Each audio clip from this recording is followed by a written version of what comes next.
Ko ngā whenua, ngā whare, ngā whānau me ngā whakapapa nā take matua e whakanui ana e te Pāti Māori, ia rātau e haere ana i te motu whānui i te wiki whakatā o Pāremata. No nā kua nei i kōrero hau ki te ururoa Flavel atu i tō mātou tari i o tautahi, me taku pātai tuatahi, mo tāna whakatau ki te haere tonu i ngā mahi whakahoiture whenua Māori, ahakoa nā tau tohe tohe. E ki kua koroa e nei take kōrorohi ana, mai i ngā tau te kaumā whetu te kaumā waru pēr, kone te karanga o te hunga whaipānga ki te reo, ki te whenua, kia riro mā rātou anō rātou e kōroro mō rātou ake whenua. Waira i pēra rawa au, e ata pānui au i te pūrongo te tarai piunara, e ata tī hai hai ngā taki whakatakotohia, ki au nei, ko ea te āhuatanga o ētahi kōrero, o tira kai mua i te aroro ētahi kōrero e tatari ana, a te wā pēr ka whakatina nei e rā kōrero. Nā tērā hoki te pōhehe a ētahi, kai mimiti ngā mahi tautoko o Nāia nei, i te orokohanga o ngā mahi tautoko hou, he aha tau kōrero ki te hunga māharahara nei? Ka tahi te pōhehe ko tērā, e kore au e tuku kia ngā wari ake, ngā āhuatanga o tēnei pere ko tāku, ko te whakapakari ake, ngā mea katoa o roto i te pere o tēnei wā tonu nei. Ai, he tari hou me ki, e whakarohi ana, ko te Māori Land Service tērā, me ki he whakakau nei ngā rawa katoa, kia taia e tāua te haere ki te wāhi kotai, he wāhi ki te kōti whenua Māori, engari ko te nuingo te kōrere hāngai tunana ki te hunga no rātou te whenua kia riro mā rātou anora e tohu me pēnei me pēra kaua mā te kōti.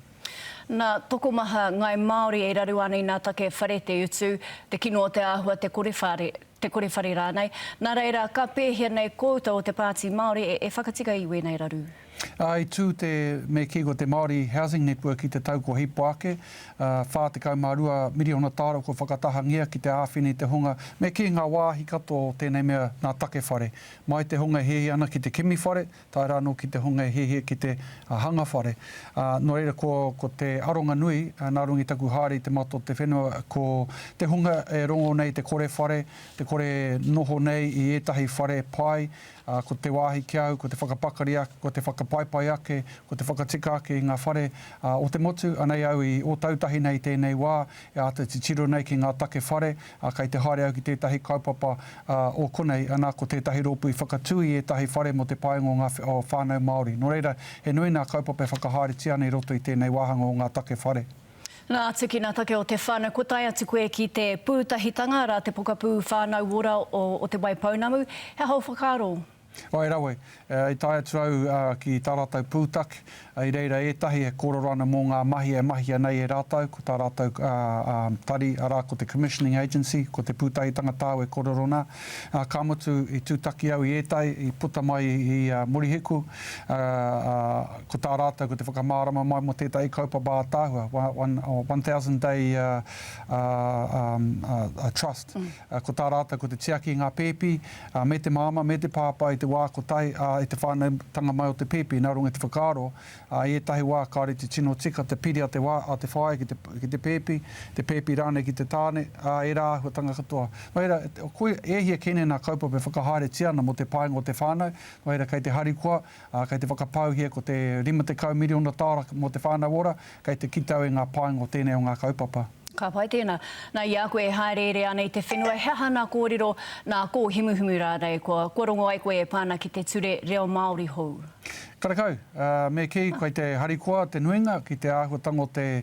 o te pire hoau, he harikoa i te mea, kua puta, kua mana, ka mutu ka whai wāhi ngā iwi, o tira te iwi Māori whānui tonu, ki ngā neke o te whare reo kōrero,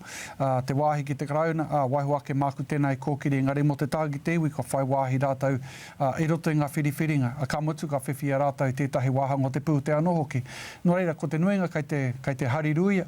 kei te hari koa, nā rungi te āhuatanga o te pire nei, engari ko tāku ko te kiatu, i hari te mea mā te pere tōna ko tahi tō tātou reo e ora ai kao, engari ko te hihi o te ngākau ki te kōrero i tō tātou reo, engari ko te timanaku ea, mā tēnei kaupapa ka pēra rawa he ngaru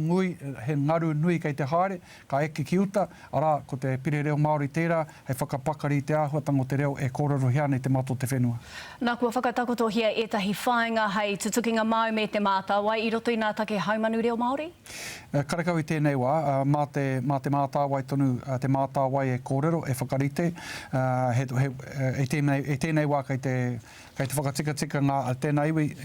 wi tōnā ke huarahi, o tira ko tāna tāngata ka noho ki te poare o te mātāwai, he wā tōnei mō te paunga o tēnei tau, ka noho tahi te mātāwai me ngā minita o te karauna, ki reira kōrero ai mō ngā rautaki e rua, o tira te whare kōrero, te runanga reo, e rā kaupapa katoa. Engari ko te paenga ke ka noho tonu te iwi Māori ki te tau te karauna ki reira kōrero ai, mō ngā huarahi katoa e tāi ai te kite i te tokomaha e kōrero Māori ana, i te rā, i te pō, i ngā wā katoa. Nā ko te ururo, Flevo tēnā, minita take Māori, take whānau ora hoki mai i o tautahi.